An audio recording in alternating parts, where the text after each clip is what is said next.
जय माता दी दोस्तों, तपोभूमि क्लासेस में मैं अवधेश भदौरिया आप सभी का स्वागत करता हूं। दोस्तों आज से हम एक नई सीरीज चालू करने जा रहे हैं इंग्लिश ग्रामर के लिए, जो कि एरर डिटेक्शन के लिए रहेगी।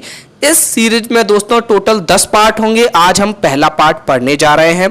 टोटल हम 50 रूल्स पढ़ेंगे जो एरर डिटेक्शन के लिए काफ़ी फायदेमंद होंगे। और ये सीरीज आपकी व्यापम के सारे एग्जाम्स, एसएससी के एग्जाम्स और बैंकिंग, इन तीनों एग्जाम्स के लिए बहुत जरूरी है, क्योंकि एरर डिटेक्शन के क्वेश्चन किसी ना किसी फॉर्मेट में हर एग्जाम में पूछे ही जाते हों, चाहे वो व्यापम का कोई भी एग्जाम हो, जैसे हाल ही में आने वाला वनरक्षक का एग्जाम हो, या फिर एमपीएसआई हो, या फिर कोई भी एग्जाम हो। एसएससी के सभी एग्जाम्स में इस पे क्वेश्चंस आते हैं और साथ ही साथ बैंकिंग में भी इसके बहुत सारे क्वेश्चंस आते हैं। जिन लोगों ने भी अभी तक हमारा चैनल सब्सक्राइब नहीं किया है, सब्सक्राइब जरूर कर लें ताकि आपको आगे के वीडियोस के नोटिफिकेशन मिलते रहें। तो चलिए शुरू करते हैं एरर डिटेक्शन का पहला भाग। फर्स्ट पार्ट में मैं अवधेश भदौरिया आप सभी का स्वागत करता हूं। दोस्तों पहला रूल है कि कुछ नाउन्स हमेशा प्लूरल फॉर्म में ही होती हैं, तो ऐसी नाउन्स के साथ हमेशा प्लूरल वर्ब ही लगाई जाती है। दोस्तों अगर नाउन आपकी सिंगुलर है तो उसके साथ हमेशा सिंगुलर वर्ब लगती है, और अगर नाउन आपकी प्लूरल है तो उसके साथ हमेशा प्लूरल वर्ब लगती है।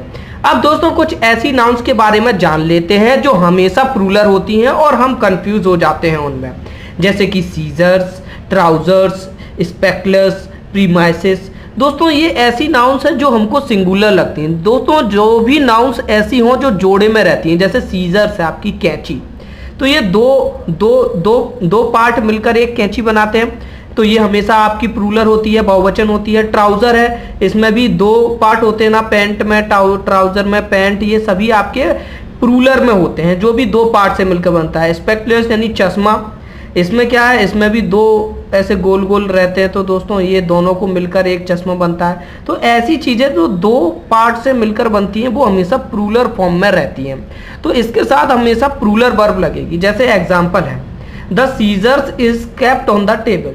तो दोस्तों यहाँ पर सीजर्स के साथ इज लगा है, इज आपका सिंगुलर नाउन के साथ आना चाहिए, तो ये गलत है। तो ये आपका सेंटेंस यहाँ पर गलत हो गया। तो हमारे किस पार्ट में एरर है, इस पार्ट में एरर आ गई। नीचे वाला सेंटेंस इसी का सही फॉर्म लिखा है, the scissors are kept on the table, तो ये आपका सही हो गया। अब आते हैं हम दोस्तों सेकंड रूल पे, और दोस्तों ये सेकंड रूल बहुत ही इंपॉर्टेंट रूल है। बहुत सारे बच्चे इसमें गलती कर जाते हैं। दोस्तों अगर अपन को कहीं भी इस तरीके का फॉर्मेट लिखा दिखे, सबसे पहले नंबर लिखा हो, कुछ भी 1 2 3 4 8 9 ऐसा कोई भी नंबर लिखा हो, उसके बाद दोस्तों मेजरिंग नाउन हो, मेजरिंग नाउन जैसे ईयर, बिलियन, मिलियन, ऐसा कुछ भी लिखा हो, डोजन्स वगैरह वगैरह, जिससे मतलब मेजरमेंट हो, इस तरीके की नाउन लिखी हो, मीटर, सेंटीमीटर वगैरह वगैरह। उसके बाद अगर अनदर नाउन आ जाए, कोई दूसरी नाउन आ जाए, तो ये जो मेजरिंग नाउन है ना दोस्तों, यहीं पे एरर होती है। ये 2 फॉर्मेट में इस तरीके का क्वेश्चन लिखा रहता है। सबसे पहले नंबर लिखा रहेगा, उसके बाद मेजरिंग नाउन लिखी होगी, और उसके बाद या तो अनदर नाउन होगी और दूसरे सेंटेंस में अनदर नाउन नहीं होगी। 2 फॉर्मेट होते हैं, एक फॉर्मेट में उसके मेजरिंग नाउन के बाद दूसरी नाउन आ जाती है, और एक फॉर्मेट में मेजरिंग नाउन के बाद कोई भी नाउन नहीं आती है। तो दोस्तों जो पहला वाला फॉर्मेट है उसमें मेजरिंग नाउन को हमेशा हमको सिंगुलर फॉर्म में लेना है, यानी कि हमेशा इसको किस फॉर्म में लेना है, सिंगुलर फॉर्म में। और नीचे वाले फॉर्मेट में हमेशा हमको प्लूरल फॉर्म में लेना है, प्लूरल फॉर्म में लेना है मेजरिंग नाउन को। देखो कैसे, एग्जांपल देख लेते हैं। पहला है, this is a 9 metre cloth. तो दोस्तों ये जो है ना 9 मीटर क्लॉथ, यहीं पे फॉर्मेट लग रहा है। सबसे पहले 9 लिखा है, उसके बाद मेजरिंग नाउन मीटर लिखी है, उसके बाद क्लॉथ लिखा है। तो दोस्तों क्लॉथ आपकी एक दूसरी नाउन है, अनदर नाउन हो गई, ठीक है। तो इसमें आपका ये पहला फॉर्मेट को, पहले वाले फॉर्मेट को ये कर रहा है, सबसे पहले नाउन, फिर मेजरिंग नाउन, फिर दूसरी नाउन। तो दोस्तों इस फॉर्मेट में जो मेजरिंग नाउन है वो हमेशा सिंगुलर आती है, जबकि यहाँ पर मीटर के साथ एस लगा है, ये प्लूरल है, यानी कि ये सेंटेंस गलत है। नीचे वाले सेंटेंस में क्या लिखा है, this is a 9 metre cloth. यहाँ पर पहले नंबर आया, फिर मेजरिंग नाउन आई, फिर अनदर नाउन आई, और ये आपका सिंगुलर है, यानी फर्स्ट वाले फॉर्मेट को वो अप्लाई कर रहा है, तो ये आपका सही है। अब दोस्तों अब दूसरे वाले फॉर्मेट पे कैसा क्वेश्चन आता है वो देखें। The sari is 9 yard long. दोस्तों जो यार्ड है ये आपका मेजरिंग नाउन हो गया, यार्ड। सबसे पहले नंबर आया, उसके बाद मेजरिंग नाउन आई, उसके बाद ये लॉन्ग। लॉन्ग कोई अनदर नाउन तो है नहीं, नाउन नहीं है, कुछ अदर वर्ड्स हैं। तो यहाँ पर ये 9 के बाद यार्ड आना चाहिए या 9 के बाद यार्ड्स आना चाहिए, ये कंफ्यूजन होता है। तो दोस्तों इस तरीके के फॉर्मेट में जिसमें मेजरिंग नाउन के बाद कोई नाउन ना आए, यानी ये वाला फॉर्मेट, इसमें मेजरिंग नाउन हमेशा प्रूलर आती है आपकी। कैसी आती है? प्रूलर। तो ये नीचे वाला सेंटेंस सही होगा, ऊपर वाला गलत होगा। तो दोस्तों बस इतना याद रखना है कि अगर कोई भी क्वेश्चन हो उसमें ये फॉर्मेट अप्लाई हो रहा हो कि नंबर के बाद मेजरिंग नाउन आए, नंबर के बाद मेजरिंग नाउन आए, और मेजरिंग नाउन के बाद अगर कोई दूसरी नाउन आ जाएगी तो मेजरिंग नाउन हमेशा सिंगुलर रहेगी, उसके बाद कोई दूसरी नाउन नहीं आएगी तो मेजरिंग नाउन हमेशा प्लूरल रहेगी। अब देखते हैं दोस्तों तीसरा रूल। तीसरा रूल में बताया गया है कि कुछ कलेक्टिव नाउन का प्रयोग कभी सिंगुलर और कभी प्लूरल के रूप में होता है। दोस्तों कलेक्टिव नाउन ऐसी नाउन है जो एक टीम को रिप्रेजेंट करती हैं, मतलब एक कलेक्टिव फॉर्म में बहुत बड़े चीज को रिप्रेजेंट करती हैं। जैसे पब्लिक हो गया, टीम हो गई, committee, government, audience, company, jury, इस तरीके की कोई भी नाउन जो बहुत बड़े समूह को इकट्ठा रिप्रेजेंट करे उसको हम कलेक्टिव नाउन कहते हैं। तो दोस्तों कभी कभी कलेक्टिव नाउन सिंगुलर के रूप में यूज होती है और कभी कभी वो प्लूरल के रूप में यूज होती है। तो ये काफी कंफ्यूजिंग होता है, इस कंफ्यूजन को अभी हम दूर कर लेते हैं। तो दोस्तों अगर कलेक्टिव नाउन आपकी एक यूनिट को स्पेसिफाई करें, कोई एक ही चीज को बताएं, तो उसको हमेशा हम सिंगुलर फॉर्म में यूज करते हैं। लेकिन अगर वही किसी अब स्पेसिफाई करे अंतर को अपने ओपिनियन या क्लास के, तो उसको हम प्लूरल फॉर्म में यूज करेंगे। जैसे दोस्तों अगर यही पब्लिक, केवल पब्लिक की बात हो रही हो और उस कथन में पूरी तरीके से पब्लिक को रिप्रेजेंट किया गया हो, मतलब पब्लिक को एक मत के तौर पे रिप्रेजेंट किया गया हो, या फिर टीम को एक टीम के तौर पे रिप्रेजेंट किया गया हो, या कमेटी को एक कमेटी के तौर पे रिप्रेजेंट किया गया हो, तो वहां पर हम सिंगुलर फॉर्म में कमेटी का यूज करेंगे। लेकिन दोस्तों अगर कमेटी के ही सदस्यों के बीच के अंतर को बताया गया हो या उस कमेटी के अंदर के ही कुछ डिफरेंस को समझाया गया हो, तो वहां पर कमेटी के मेंबर्स की बात हो रही होगी, यानी कि वहां पर हम प्लूरल फॉर्म का यूज करेंगे। कैसे दोस्तों, इसका एक एग्जांपल ले लेते हैं। ये देखिए, जैसे यहाँ पर अपन ने लिया कि the public were unanimous in their opinion. दोस्तों यहाँ पर क्या बता रहे हैं कि पब्लिक, अनएनिमियस का मतलब होता है एक मत, इसका मतलब है एक मत, यानी इसका मतलब है कि पब्लिक अपने ओपिनियन पर एक मत थी। तो दोस्तों यहाँ पर हम प्लूरल फॉर्म ना यूज करके यहाँ पूरी पब्लिक का एक मत होने की बात की जा रही है, इकट्ठे होने की बात की जा रही है, एक यूनिटी में बात की जा रही है। तो यहाँ पर पब्लिक के साथ हम कभी भी वर या फिर ऐसा यूज नहीं करेंगे कि ये प्लूरल है, इसको हम सिंगुलर फॉर्मेट में यूज करेंगे। तो ये वाला सेंटेंस हमारा गलत हो जाएगा।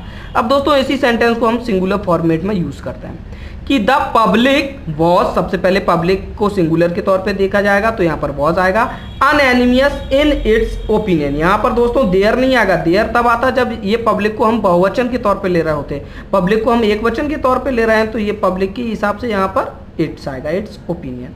अब दोस्तों इसी का एक दूसरा देखते हैं हम कि the jury was divided in its opinion. तो दोस्तों यहाँ पर जूरी जो है वो डिवाइड है अपने ओपिनियन में, यानी उसका ओपिनियन एक नहीं है, वो अलग अलग है, डिवाइडेड हो चुकी है। तो दोस्तों जब डिवाइडेड हो चुकी है तो उसके मेंबर्स की बात की जा रही है, यहाँ पर एक मत होने की बात नहीं की जा रही है, तो यहाँ पर वॉज ना आके वर आएगा। तो ये वाला सेंटेंस आपका गलत हो जाएगा। तो यहाँ पर देखिए जो इसका सही सेंटेंस है वो कैसे बनेगा, the jury were divided in their opinion. ठीक है, देयर लगेगा क्योंकि दे, जूरी से मतलब है दे, क्योंकि यहाँ पर जूरी यानी जूरी के मेंबर यानी कि दे, तो दे का आएगा देयर। ठीक है, यहाँ जो पब्लिक थी, पब्लिक का मतलब था एक यूनिटी, एक चीज, तो इसका आया इट्स, इसका देयर नहीं आया, देयर गलत था यहाँ पर। ठीक है, तो दोस्तों इसी तरीके से देखना है, अगर आपकी जूरी एक वचन है तो पूरे सेंटेंस में वो सिंगुलर रहेगी। ठीक है, ऐसे यहाँ पर पब्लिक जब एक वचन थी तो पूरे सेंटेंस में एक वचन थी, ऐसे यहाँ पर जूरी अगर बहुवचन है तो पूरे सेंटेंस में ही वह बहुवचन के तौर पे काम करेगी। अब आते हैं चौथे रूल पे। दोस्तों जो चौथा रूल है बहुत ही कॉमन रूल है और काफ़ी इसके क्वेश्चंस आते हैं। चौथे रूल में क्या बताया है कि वन ऑफ के बाद अगर कोई भी नाउन आएगी तो ये हमेशा आपके प्लूरल फॉर्म में ही आएगी। ठीक है, जैसे कि हम एग्जाम्पल देख लेते हैं। एग्जाम्पल लिखा है she is one of the least important person in the office. तो दोस्तों यहाँ पर वन ऑफ है, वन ऑफ के बाद ये नाउन है, ये नाउन दोस्तों आपके सिंगुलर फॉर्मेट में, सिंगुलर में, तो ये सेंटेंस गलत हो जाएगा। ये हमेशा आपके प्लूरल फॉर्मेट में होगी। तो इसका सही सेंटेंस कैसे बनेगा? सी इज वन ऑफ के बाद जो नाउन है हमेशा प्लूरल फॉर्मेट में आएगी। द लीस्ट इंपॉर्टेंट पीपल, तो दोस्तों ये पीपल आपका कैसा है? प्लूरल है, तो ये पूरी नाउन कैसी हो जाएगी? प्लूरल, यानी कि ये हमारा सही सेंटेंस फॉर्मेशन हो जाएगा। तो दोस्तों कहीं भी अगर वन ऑफ आ गया तो वन ऑफ के बाद हमेशा नाउन का प्लूरल फॉर्म ही आपको यूज करना है। अगर सिंगुलर फॉर्म यूज है तो आप तुरंत बता दोगे कि इस पार्ट में एरर है। अब देखते हैं दोस्तों अगला रूल, पांचवा रूल। पांचवा रूल दोस्तों ये बता रहा है कि अगर कहीं भी लेस लिख के आए या फिर फ्यूअर लिख के आए तो इन दोनों का अर्थ तो सेम ही होता है। इन दोनों का अर्थ होता है एक कम क्वांटिटी, लेकिन लेस हमेशा क्वांटिटी से रिलेटेड होता है, ऐसी चीज़ों से रिलेटेड होता है जिसकी नंबरिंग नहीं की जा सकती हो।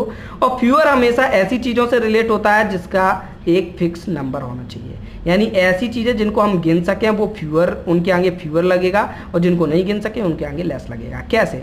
जैसे एग्जाम्पल देख लेते हैं। No less than 20 people were, तो दोस्तों यहाँ पर ये 20 पीपल यानी एक नंबर है, यानी काउंट कर सकते हैं पीपल को। ऐसी नाउन आ रही है तो इसके साथ लेस कभी भी नहीं लगाएंगे हम, ठीक है। ऐसे के साथ हम हमेशा फ्यू या फ्यूअर लगाएंगे। तो दोस्तों 20 पीपल के साथ हम फ्यूअर लगाएंगे, ये सही होगा और ये गलत होगा, ठीक है दोस्तों। अगर कहीं भी लेस के साथ आपका नंबर वाला चीज़ आ जाए तो वहाँ पर हम बता देंगे कि एरर है, या फिर फ्यूअर के साथ कोई क्वांटिटी से रिलेटेड चीज़ आ जाए तो वहाँ पर हम कह देंगे कि ये गलत है। तो दोस्तों ये सीरीज आपको कैसी लगी ये हमको ज़रूर बताइएगा। इसके बाद फिर इस सीरीज में लगभग 10 पार्ट रहेंगे दोस्तों, लगभग 50 एरर डिटेक्शन के रूल जब हम पढ़ लेंगे तो उसके बाद बहुत मुश्किल है कि अगर किसी भी एग्ज़ाम में आपसे इससे बाहर आ जाए, पूरा इन्हीं 50 रूल्स में से आराम से आ जाएगा। तो ये सीरीज आप अच्छे से फॉलो करिए। अगर आपको ये पसंद आता है वीडियो तो अपने दोस्तों के साथ शेयर करना बिल्कुल मत भूलिए। धन्यवाद, जय माता।